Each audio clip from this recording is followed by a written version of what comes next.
Hello everyone, welcome to study due. 27 नवंबर को जो दूसरा शिफ्ट हुआ था, इसमें पूछे गए साइंस के 20 प्रश्नों को हम लोग कवर करने जा रहे हैं। वीडियो का पीडीएफ आपको मिलेगा हमारे ऐप पर। ऐप का लिंक मिलेगा वीडियो के डिस्क्रिप्शन बॉक्स में।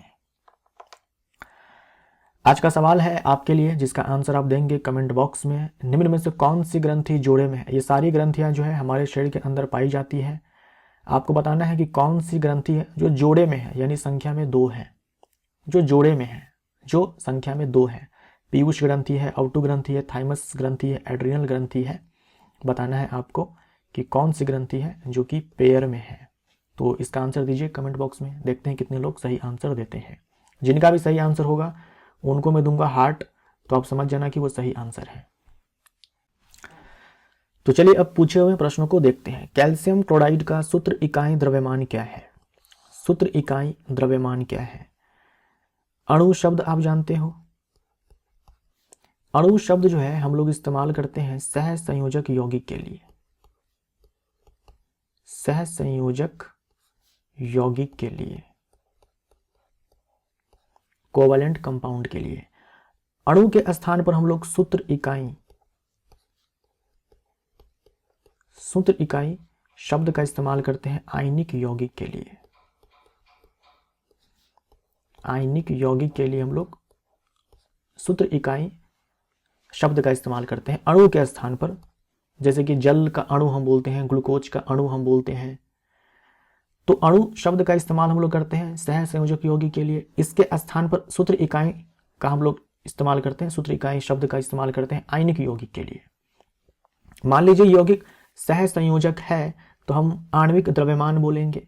लेकिन मान लीजिए कि अगर आयनिक यौगिक है तो उसके द्रव्यमान को हम लोग आणविक द्रव्यमान नहीं बोलेंगे, सूत्र इकाई द्रव्यमान बोलेंगे। ठीक है, सूत्र इकाई द्रव्यमान बोलेंगे।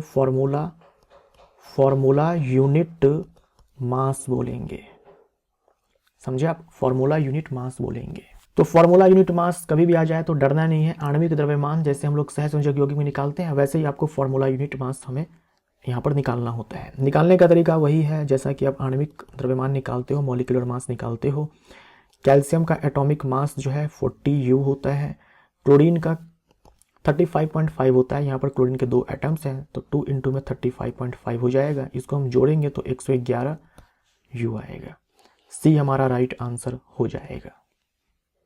पूर्णतया विभेदित जीव द्वारा अपने शरीर के अंगों से नए जीवों को जन्म देने की क्षमता क्या कहलाती है? तो अपने शरीर के अंगों से नए जीवों को जन्म देने की क्षमता जो है पुनर्जनन कहलाती है। बी हमारा राइट आंसर हो जाएगा। ये सारे जो है प्रकार हैं अलैंगिक जनन के। ये सारे के सारे प्रकार किसके हैं? अलैंगिक जनन के हैं। पुनर्जनन मैं आपको बता ही चुका हूं पहले भी, प्लेनेरिया और हाइड्रा। वैसे हाइड्रा जो है मूकलन द्वारा भी जनन करता है। और आप यहां पर याद रखेंगे ईस्ट यानी कि खमीर।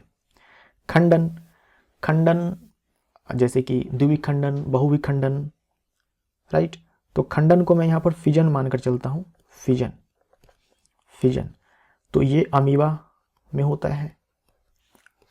और उसके बाद बोल सकते हो आप पैरामीशियम में भी होता है। ठीक है, पैरामीशियम में भी होता है। उसके बाद युगलीना भी आप याद रख सकते हो।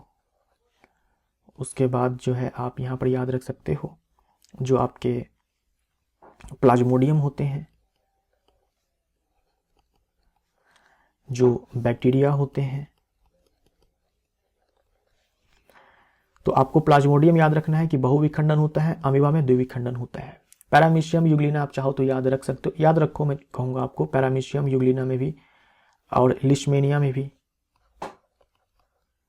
लिशमेनिया जिसके कारण कालाजर होता है। ये सारे ऐसे जीव हैं जिनमें फिजन होता है ना, खंडन होता है। प्लाज्मोडियम में बहुविखंडन होता है, बाकी सारे में जो है द्विविखंडन होता है। इन सारे में जो है द्विविखंडन होता है। इन सारे में द्विविखंडन होता है। यहां विखंडन का मतलब फ्रेगमेंटेशन मैं मानकर चलता हूं, जो कि होता है स्पाइरोगैरा में,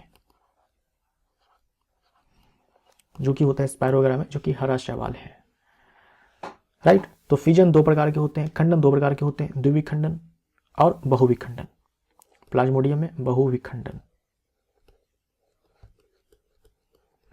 देखो फिजन को कभी खंडन बोला जाता है, कभी विखंडन बोला जाता है, तो इसलिए मैंने यहाँ पर इंग्लिश में लिख दिया है। यहाँ पर फिजन का मतलब खंडन और यहाँ पर विखंडन का मतलब फ्रेगमेंटेशन। तो बहुविखंडन हुआ प्लाज्मोडियम में, बैक्टीरिया है, अमीबा है, पैरामीशियम है, यूग्लिना है, लिश्मेनिया है, इन सारे में होता है द्विविखंडन। पुनर्जनन हमारा यहाँ पर राइट आंसर हो जाएगा। निम्नलिखित में से हमारे शरीर की सबसे लंबी कोशिका कौन सी है? सबसे लंबी कोशिका मानव शरीर के अंदर कौन सी होती है? सबसे लंबी कोशिका होती है न्यूरॉन, तंत्रिका कोशिका। सी हमारा राइट आंसर हो जाएगा, यानी कि न्यूरॉन। हमारे बॉडी के अंदर सबसे बड़ी कोशिका कौन सी होती है? Smallest cell. ह्यूमन के अंदर स्मॉलेस्ट सेल, सबसे छोटी मैंने लिख दिया ना, स्मॉलेस्ट सेल ह्यूमन के अंदर मैं बात कर रहा हूं, तो शुक्राणु, स्पर्म है ना, शुक्राणु। लार्जेस्ट ह्यूमन के अंदर लार्जेस्ट है एग। महिलाओं के अंदर जो एग होता है ना, उसे नग्न आंखों से देखा जा सकता है। और लॉन्गेस्ट सेल न्यूरॉन। निम्नलिखित में से कौन सा हार्मोन सभी अंगों के विकास को उद्दीपित करता है? हमारे बॉडी के अंदर जो है वृद्धि हार्मोन जो कि पीयूष ग्रंथि का हार्मोन है, ये सिक्रीट होता है पीयूष ग्रंथि के द्वारा, इसको स्रावित किया जाता है। और यही है जो समान रूप से जो हमारी हड्डियों का विकास होता है, मसल का विकास होता है, हमारे ओवरऑल बॉडी का जो विकास होता है, वो वृद्धि हार्मोन के कारण होता है ना। विकास को उद्दीपित करता है। हमारे बॉडी के अंदर जो भी ऑर्गन्स हैं उनके ग्रोथ को इंड्यूस करता है वृद्धि हार्मोन। पीयूष ग्रंथि का ये हार्मोन है ना, पीयूष ग्रंथि का ये हार्मोन है, पीयूष ग्रंथि का ये हार्मोन है। इंसुलिन और ग्लूकागन, ये दोनों हार्मोन किसके हैं? अग्नाशय का है। ये दोनों हार्मोन जो है अग्नाशय का है। इंसुलिन ग्लूकोज को ग्लाइकोजन में कन्वर्ट करता है, ग्लाइकोजन में कन्वर्ट करता है। आपके ब्लड में मान लीजिए ज़्यादा शुगर है तो उसको ग्लाइकोजन में कन्वर्ट कर दिया जाएगा इंसुलिन के द्वारा, और जब जरूरत पड़ेगा तो इस ग्लाइकोजन को ग्लूकोज में कन्वर्ट कर लिया जाएगा ग्लूकागन के द्वारा। तो ये दोनों के दोनों जो हार्मोन है ये अग्नाशय के द्वारा स्रावित किया जाता है। एड्रेनलिन हार्मोन जो है ये एड्रीनल ग्लैंड के द्वारा सिक्रीट किया जाता है। पीयूष ग्रंथि संख्या में एक ही है, अग्नाशय संख्या में एक ही है। एड्रीनल ग्लैंड जो है ये जोड़े में पाई जाती है ना, ये जोड़े में पाई जाती है। ये हमारा राइट आंसर हो जाएगा। एड्रीनल ग्लैंड जो है दोनों किडनी के ऊपर है, 2 किडनी है, दोनों किडनी के ऊपर एक एक है। जैसी किडनी जोड़े में है ऐसे ही एड्रीनल ग्लैंड जो है जोड़े में है, और इसके हार्मोन को हम लोग एड्रेनलिन बोलते हैं। कार्बन में कार्बन के ही अन्य परमाणुओं के साथ आबंध बनाने की अद्वितीय क्षमता होती है। इस गुणधर्म को डैश के नाम से जाना जाता है। कार्बन में कार्बन के ही अन्य परमाणुओं के साथ आबंध बनाने की अद्वितीय क्षमता होती है। देखो कार्बन जो है काफी वर्सेटाइल है। कार्बन का आप देखेंगे, कार्बन के यौगिकों को आप देखेंगे तो कार्बन अपने ही जैसे एटम के साथ लंबे लंबे चैन वाले जो है यौगिक कार्बन बना लेता है। आप देखो यहाँ पर ऐसे लीनियर है, कितना लंबा चैन है, ये साइक्लिक है, ये ब्रांच्ड है। तो अपने ही जैसे परमाणुओं के साथ जो है, यानी कार्बन परमाणुओं के साथ जो है कार्बन लंबी लंबी चैन वाले जो है यौगिक बना पाता है, बड़े बड़े मॉलिक्यूल्स बना लेता है। कार्बन के पास ये जो खास गुण है इसे कहा जाता है कैटिनेशन श्रृंखला। डी हमारा राइट आंसर। एलोट्रॉप्स किसको बोलते हैं? अपरूप किसे बोलते हैं? जैसे यहां पर देखो ये कार्बन के अपरूप है, डायमंड है, ग्रेफाइट है, फ्लोरीन है, कार्बन नैनोट्यूब है और ग्राफीन है। ये सारे जो आप देख रहे हैं कार्बन के अपरूप है, मतलब इनमें सिर्फ कार्बन के ही एटम्स आपको दिखेंगे। इनमें ये सारे प्योर कार्बन ही है ना, ये प्योर कार्बन ही है। ठीक है, सिर्फ कार्बन के ही एटम्स हैं, तो जो अपरूप होता है ना वो एक ही तत्व का अलग अलग रूप होता है, जिनमें परमाणुओं की जो अरेंजमेंट है वो अलग अलग टाइप की होती है, जिससे इनके फिजिकल यानी कि भौतिक गुणधर्म और केमिकल प्रॉपर्टी यानी कि रासायनिक गुणधर्म अलग अलग हो जाते हैं। अपरूप जो होते हैं वो एक ही तत्व के अलग अलग रूप होते हैं जिनमें परमाणुओं की जो अरेंजमेंट होती है वो अलग अलग होती है, जिसके कारण उनके भौतिक और रासायनिक गुणधर्म जो है अलग अलग हो जाते हैं। तो अपरूप का मतलब आपको ऐसे याद रखना है। निम्नलिखित विकल्पों में से उस विकल्प का चयन कीजिए जो सभी जैव निम्नीकरणीय योग्य सामग्री को दर्शाता है। कांच की बोतल है, दूध का पैकेट है। दूध का पैकेट जो है ये अजैव निम्नीकरणीय पदार्थ है। देखो, जैव निम्नीकरणीय पदार्थ का मतलब हुआ कि जिनका अपघटन सूक्ष्मजीव कर पाते हैं, जिनका अपघटन सूक्ष्मजीव कर पाते हैं, सराग ला करके उनको नष्ट कर देते हैं, उससे हम लोग जैव निम्नीकरणीय पदार्थ बोलते हैं। तो कांच की बोतल, दूध के पैकेट जो होते हैं उनका अपघटन सूक्ष्मजीव नहीं कर पाएंगे, तो ये विकल्प कट जाएगा। यहाँ दवा की बोतल है, दवा की बोतल है, ये भी नहीं हो पाएगा। अंडे के छिलके जो होते हैं जैव निम्नीकरणीय होते हैं। चाय की पत्तियां जैव निम्नीकरणीय है, आलू के छिलके जैव निम्नीकरणीय है। तो जो पेड़ पौधों से जो पदार्थ प्राप्त होते हैं या फिर जानवरों से जो पदार्थ प्राप्त होते हैं वो सारे जैव निम्नीकरणीय होते हैं। यहाँ पर देखो बबल पैक, ठीक है, तो ये भी नहीं होगा, सॉरी ये सी हो जाएगा, डी नहीं होगा।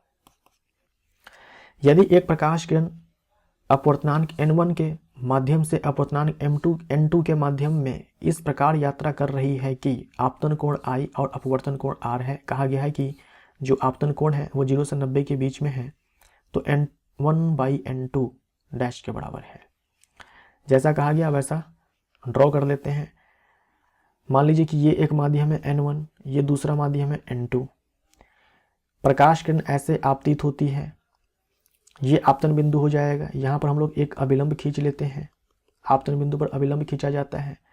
ये एंगल I है। कहा गया है कि ये जो I है ये 90 डिग्री नहीं है, 0 डिग्री नहीं है, इसके बीच में है, तो वैसा ही हम लोगों ने बना लिया है। उसके बाद मान लीजिए कि ये माध्यम n2 है, ऐसे प्रकाश किरण जाती है। अभिलंब और इस अपवर्तित किरण के बीच में जो कोण बनता है उसे हम लोग अपवर्तन कोण बोलते हैं, जो कि R दिया हुआ है। अब यहाँ पर हम लोग स्नेल्स लॉ लगा सकते हैं, हम लोग यहाँ पर स्नेल्स लॉ लगा सकते हैं।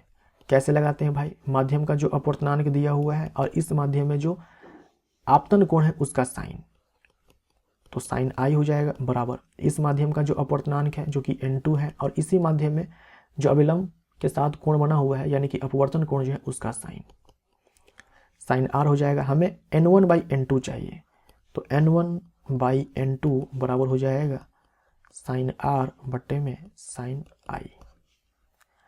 तो हमारा आंसर हो जाएगा साइन R बट्टे में साइन I। सी हमारा राइट आंसर हो जाएगा।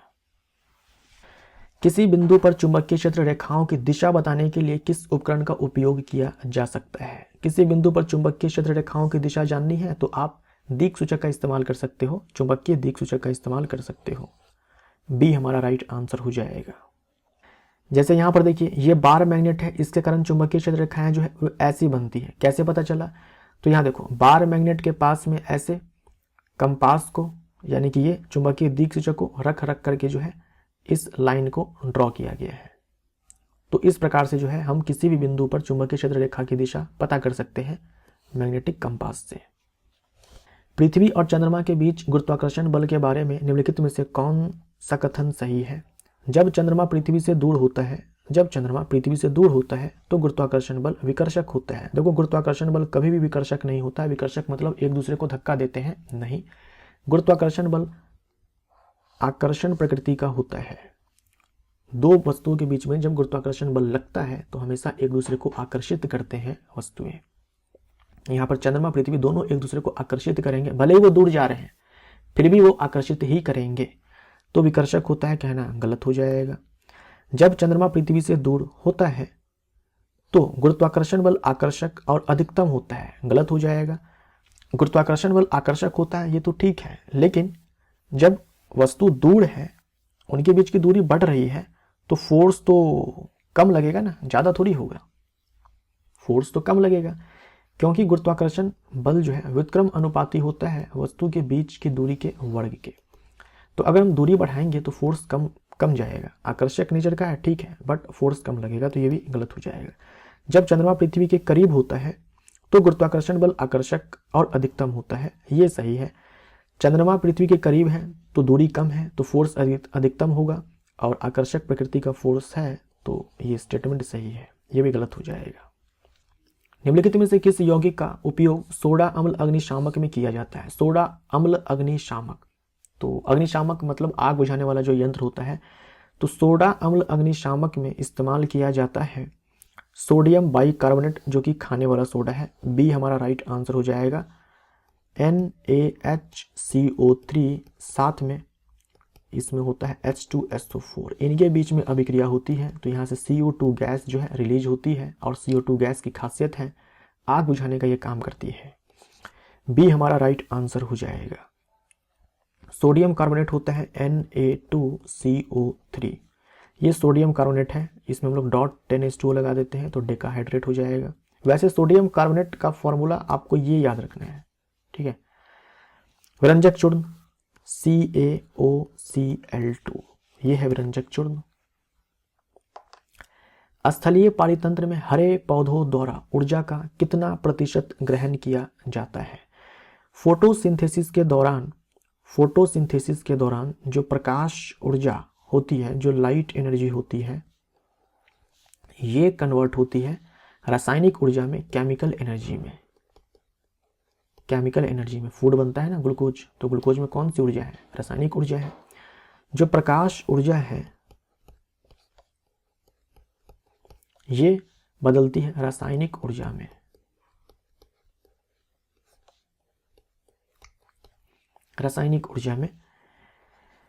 जितनी लाइट एनर्जी पत्ती पर गिरती है, पत्तियों में फोटोसिंथेसिस होता है, जितनी लाइट एनर्जी पत्ती पर गिरती है उसका मात्र 1% ही लाइट एनर्जी केमिकल एनर्जी में कन्वर्ट हो पाती है। जो टोटल लाइट एनर्जी गिरती है उसका मात्र 1% ही केमिकल एनर्जी में कन्वर्जन होता है। आप बोल सकते हो कि लाइट जो है केवल 1%, टोटल लाइट का केवल 1% ही पौधे इस्तेमाल करते हैं फोटोसिंथेसिस में, आप ऐसे ही बोल सकते हो। बी हमारा राइट आंसर हो जाएगा। किसी पिंड का औसत वेग किसी निश्चित अवधि के लिए प्रारंभिक वेग और अंतिम वेग के समांतर माध्य द्वारा दिया जा सकता है। एवरेज वेलोसिटी आपको बोला गया है कि v+u/2 होता है, ये एवरेज वेलोसिटी है। एवरेज वेलोसिटी निकालने का ये फॉर्मूला आप तभी लगा सकते हैं जब जो त्वरण होता है ना, ये त्वरण ये आपका कांस्टेंट हो, नियत हो, ये चेंज ना हो। देखो त्वरण कांस्टेंट का मतलब ये नहीं होता है कि वेलोसिटी चेंज ही नहीं होगा।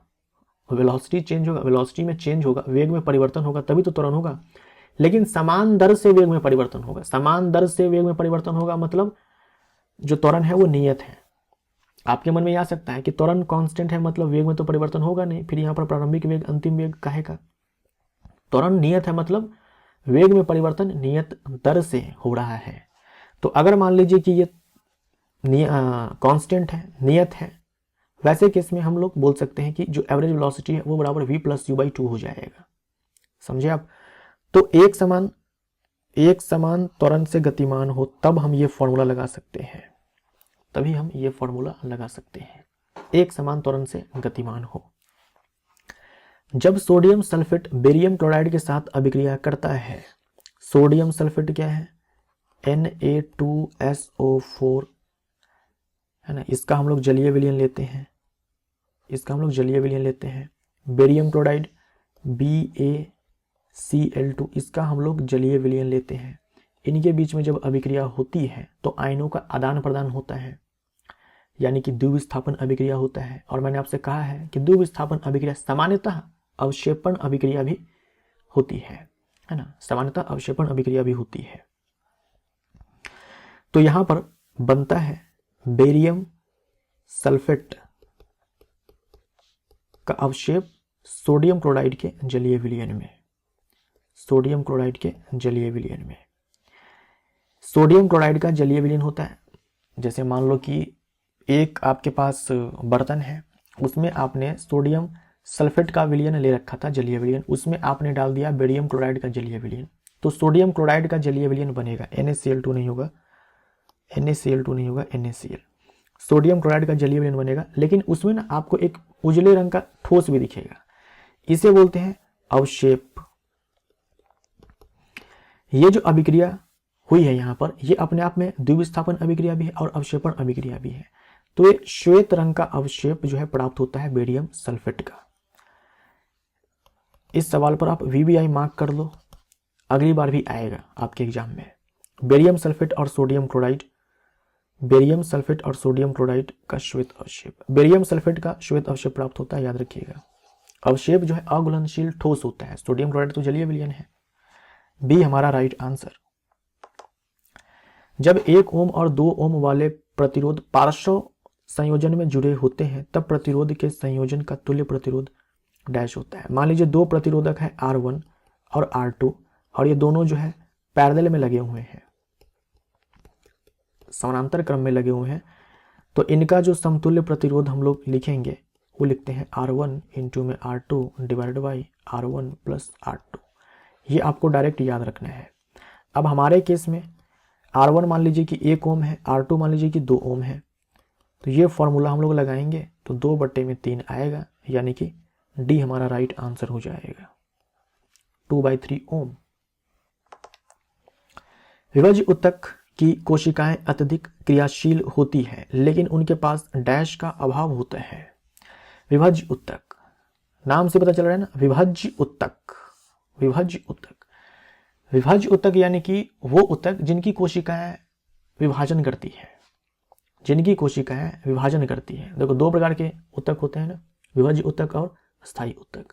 स्थायी ऊतक की कोशिकाएं विभाजित नहीं होती है, लेकिन जो विभज्य ऊतक की कोशिकाएं होती हैं वो विभाजित होती हैं, इसीलिए विभज्य ऊतक नाम दिया गया है। जिनकी कोशिका में विभाजन की क्षमता है वो अभी भी विभाजित हो सकती है। तो जो विभज्य ऊतक की कोशिकाएं होती हैं उनको तो विभाजन करना है, तो विभाजन के लिए जो गुण चाहिए, जो गुण विभाजन को आसान बनाए, वो गुण उनके अंदर पाए जाते हैं। जैसे विभज्य ऊतक की जो कोशिकाएं होती हैं उनके पास प्रोमिनेंट न्यूक्लियस होता है, स्पष्ट केंद्रक होता है ना, स्पष्ट केंद्रक होता है। कोशिका भित्ति पतली होती है, कोशिका भित्ति पतली होती है ताकि आसानी से डिवाइड कर पाए। कोशिका मोटी हो जाएगी तो फिर डिवीजन में प्रॉब्लम आएगी ना, तो कोशिका भित्ति जो होती है पतली होती है ताकि आसानी से डिवाइड कर जाए, राइट।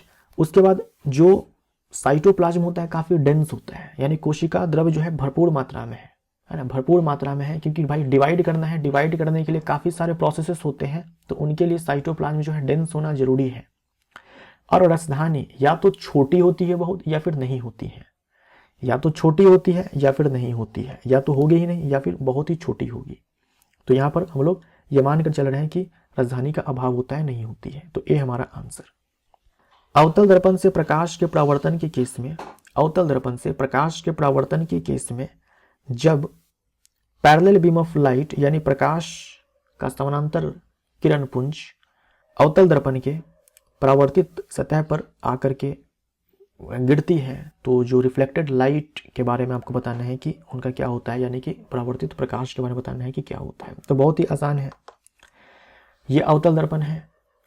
अवतल दर्पण पर अगर समानांतर प्रकाश की किरणें आकर के गिरती है तो परावर्तन के बाद जो है वो वास्तव में मुख्य फोकस पे जाकर के मिलती है। लेकिन मान लीजिए कि उत्तल दर्पण है ना, उत्तल दर्पण पर ऐसे आकर के समानांतर अगर गिरती है तो दर्पण से परावर्तन के बाद ऐसा प्रतीत होता है कि मुख्य फोकस से, मतलब ये छितरा जाते हैं, उत्तल दर्पण के इसमें छितरा जाते हैं और ऐसा प्रतीत होता है कि मुख्य फोकस से प्रकाश की किरणें आ रही है और यहाँ पर सब जाकर के कन्वर्ज हो जाते हैं मुख्य फोकस पर। इसीलिए अवतल दर्पण को अभिसारी दर्पण और उत्तल दर्पण को अपसारी दर्पण बोलते हैं। तो हम यहाँ पर बोल सकते हैं कि appears to converge at the principal focus, डी हमारा आंसर। appears क्या, रियल में जाकर के ये मीट करते हैं मुख्य फोकस पर, डी हमारा राइट आंसर। निम्नलिखित में से किस घटना में एक ठोस द्रव में परिवर्तित हो जाता है, निम्नलिखित में से किस घटना में एक ठोस द्रव में परिवर्तित हो जाता है, ये आपको अच्छे से ध्यान में रखना है। ठोस का द्रव में बदलना संगलन कहलाता है या फिर गलन कहलाता है, पिघलना। द्रव का गैस में बदलना वाष्पीकरण कहलाता है और ठोस का सीधे गैस में बदल जाना बिना द्रव अवस्था में आए ऊर्ध्वपातन कहलाता है, सब्लिमेशन कहलाता है। अच्छा, द्रव अगर ठोस बन जाए, जैसे पानी बर्फ बन गया, जमना कहलाएगा। ठोस से सीधा गैस में कन्वर्ट होना ऊर्ध्वपातन कहलाता है, लेकिन गैस से सीधा ठोस में कन्वर्ट होना, आपने गैस को कंप्रेस किया, गैस को ठंडा किया, द्रव अवस्था में आए बिना सीधे ठोस में कन्वर्ट हो गया, तो इसे हम लोग डेपोजिशन बोलते हैं, निक्षेपण बोलते हैं। और गैस से द्रव में कन्वर्जन संघनन कहलाता है, कंडेंसेशन कहलाता है। तो ये सारे कन्वर्जन जो है आपको टिप्स पे याद होने चाहिए। एक ठोस द्रव में परिवर्तित हो जाता है, इसे हम लोग क्या बोलेंगे? संगलन बोलेंगे, संगलन, फ्यूजन। बी हमारा राइट आंसर। या फिर मेल्टिंग, ठीक है, मेल्टिंग, संगलन को हम लोग मेल्टिंग भी बोलते हैं। बी हमारा राइट आंसर, मेल्टिंग। निम्नलिखित में से कौन सा तत्व विद्युत अपघटनी उपयोग करके निष्कर्षित किया जाता है? धातु के निष्कर्षण से ये सवाल आपसे पूछा गया है। तो ये धातु के रिएक्टिविटी के ऊपर जो है डिपेंड करता है कि कौन से धातु को उसके अयस्क से प्राप्त करने के लिए कौन सा मेथड इस्तेमाल किया जाएगा। तो रिएक्टिविटी सीरीज में आप देखेंगे तो पोटेशियम मिलेगा आपको सबसे ऊपर, उसके बाद सोडियम मिलेगा, कैल्शियम मिलेगा, मैग्नीशियम मिलेगा, एल्यूमिनियम मिलेगा। इन सारे को इनके अयस्क से प्राप्त करने के लिए इलेक्ट्रोलाइसिस करवाया जाता है, यानी कि विद्युत अपघटन करवाया जाता है, इलेक्ट्रोलाइसिस करवाया जाता है। समझे आप? तो इसमें देख लो सोडियम है, बी हमारा राइट आंसर हो जाएगा। निम्नलिखित में से कौन सा किए गए कार्य का एसआई मात्रक है? कार्य का एसआई मात्रक जूल होता है, बी हमारा आंसर हो जाएगा। मीटर दूरी का एसआई मात्रक है, 1 जूल बराबर 10⁻7 अर्ग होता है।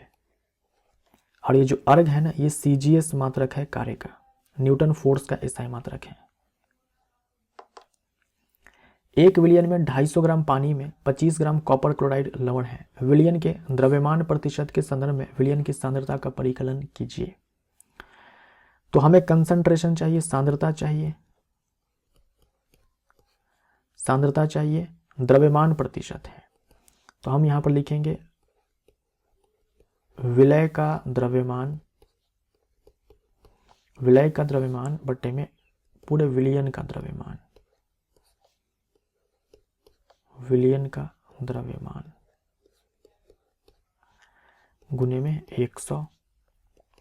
और विलय का द्रव्यमान, विलय जो है 25 ग्राम है, विलियन का द्रव्यमान 250 ग्राम पानी है और 25 ग्राम कॉपर क्लोराइड है। इसको मल्टीप्लाई करेंगे तो 25 बटे में ये 250 है और ये 25 है तो 275 हो जाएगा गुने में 100। तो इसको सॉल्व करेंगे तो 9.09% आएगा। तो इसी के साथ ये वीडियो यहाँ पर समाप्त होता है। मिलते हैं 27 नवंबर के थर्ड शिफ्ट के साथ। Thank you so much.